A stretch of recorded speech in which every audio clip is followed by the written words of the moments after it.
辣妹是一种让人感觉火热的女性，辣台妹是一种让人感觉火热的台湾女性，有时借代指发言呛辣的女中。说到这个台妹，过去其实是带有贬义的，像台客一样，是在贬义没有文化俗气的人。但随着我们对台湾文化的肯定与重视，台妹现在也逐渐成为人们认可的标签。那我们的客家 C 妹呢？传统印象中，客家女性常常是呆等立马走太挺山、刻苦耐劳的形象，但真的是这样吗？今天就要来说一个台妹混搭 C 妹的迷人故事。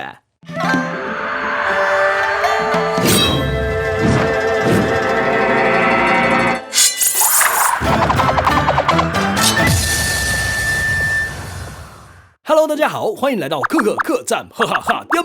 说到国文课本，虽然已经看不到蒋公逆流而上，但是草坡上仍然是跨时代的回忆啊。尤其是作者钟礼和的介绍，倒在胁迫中的比耕者，想象的画面很惊悚啊。除此之外，咱们钟哥哥还做了一件撼动哈嘎阿公阿婆给他的事情，那就是同性婚姻。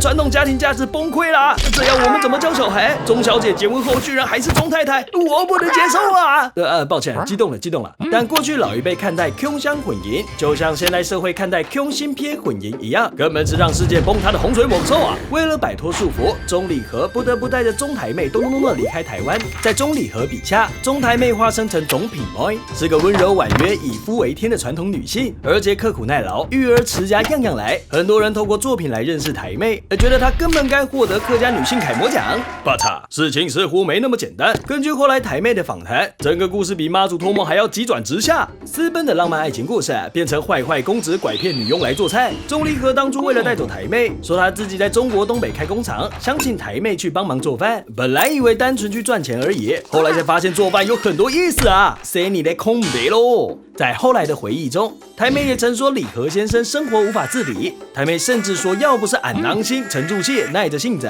不然早就生气就跑掉了。而在儿孙的记忆里，台妹为了不让人欺负，也总是骂粗话带镰刀，真的派。